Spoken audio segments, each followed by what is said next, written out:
Beggar అద్దరింది. పొడతెండి మోనే ఆపు, నీకే చెప్పేది ఆపు. పశుపతి చేటా థ్యాంక్స్. అయ్యగారు పిలుస్తున్నారు. సిగరెట్ కింద పడేకు. అలాగే రా. రావయ్యా. సిగరెట్ కింద పడేవా? లేదు సార్, ఇతనే. రేయ్, అతను చెప్తే మాత్రం నీ బుద్ధి ఏమైందిరా? కింద పడాయి. వచ్చి బండి ఎక్కరా.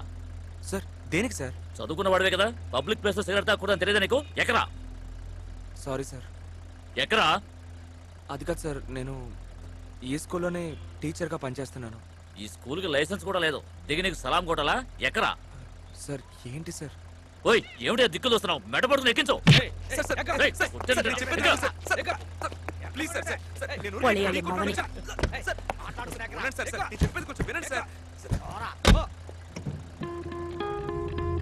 పబ్లిక్ లో పోలీసులు నేను నెత్తి మీద కొట్టి లాక్కెళ్ళినప్పుడు పోయేదే ఆత్మాభిమానం. పేరు? ప్రభాకర్ సార్. శ్రీలంక నుంచి వచ్చావా ఏంటి? అడ్రస్? నంబర్ 33 పైడ్రాస్ మ్యాన్షన్, గాంధీనగర్ సార్. 250 ఇవ్వు. డబ్బు లేదు సార్. ఏంటయ్యా మాస్టర్ అన్నావు, డబ్బులే లేవంటున్నావు? జీతం తక్కువ, అందులోనూ నెలాఖరు. ఏ హెడ్, మాస్టర్ చెప్పేది నమ్మద్దయ్యా. నా కొడుకు ఫస్ట్ స్టాండర్డే చదువుతున్నాడు. నెలకు 500 ట్యూషన్ ఫీజు కడుతున్నాను. ఈ కాలంలో మనకన్నా వీళ్ళేనయ్యా ఎక్కువ సంపాదించేది. సార్ మ్యాథ్స్ టీచర్ అయితేనే ట్యూషన్లు అవి తీస్తారు, తెలుగు టీచర్కి అవే ఉండవు సార్. రైటరు, తెలుగు టీచర్ అట్టయ్యా. తెలుగు టీచర్ అయితే తెల్లదొరలాగా నడి రోడ్డులో నుంచుని సిగరెట్ గుప్పు గుప్పు గుప్పు మరి కాలుస్తావా? తెలుగు టీచరే కదా, గోడ పక్కకెళ్ళి ఓ బీడీ కాల్చొచ్చు కదా. 250 రూపాయలు ఫైన్ కట్టిపోవాయా? సార్ నేను చదువుకున్నానే సార్, నాకు రూల్స్ తెలుసు. నేనేం పబ్లిక్ ప్లేస్ లో స్మోక్ చేయలేదు. మీరు జీవో ఎక్కడుందో చూపించండి, అది పబ్లిక్ ప్లేస్ అని రాస్తుంటే నేను ఫైన్ కడతాను సార్. గంజికి గతి లేకపోయినా మాటలు మాత్రం మహారాజులా మాట్లాడుతున్నావు. రాయలా నుంచో. గవర్నమెంట్ ఆర్డర్ అడిగావు కదా, చూపిస్తాను.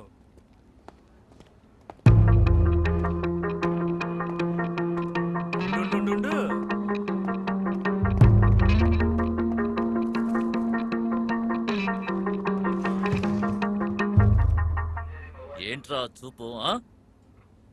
నా చూపే అంత సార్. చేచి ఇకిలిస్తోంది కదా, నువ్వు అలాగే మాట్లాడతావు. తలదించరా. ఎవడిగా? లేదు సార్, అదేంటంటే. ఏంట్రా నసుకుడు? తలదించరా. చెప్పు. పబ్లిక్ ప్లేస్ లో కింద హెడ్ అని నువ్వేమడిగావు?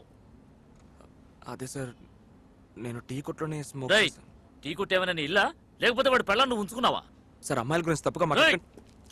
పశుపతి, కొడితే మాస్టర్ని కొట్టారని వీడు వెళ్ళి కంప్లైంట్ చేస్తాడు.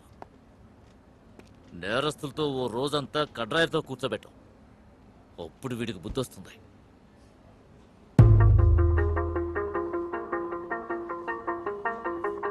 వెంట్రుకతో సమానంగా బతికేవాడు మనిషి కాదంటారు, మానవే మన ప్రాణం. ఆ రోజు నేను బొచ్చుతో సమానంగా కూర్చొనున్నాను అంజలి. మానం పోయాక బతకడం కష్టం. సో నేను చనిపోవడానికి నా తెలుగు ఒక కారణం, నా చావుకి శ్రీ చలం కూడా కారణమేనని చెప్పొచ్చు. అన్నిటికంటే ముఖ్యమైన కారణం లేని కారణం ఆంధ్రప్రదేశ్లో తెలుగు చదవడమే. సో ఇలా అన్ని కారణాలని అంజలికి ఒక లెటర్లో రాసి దూకాను సార్.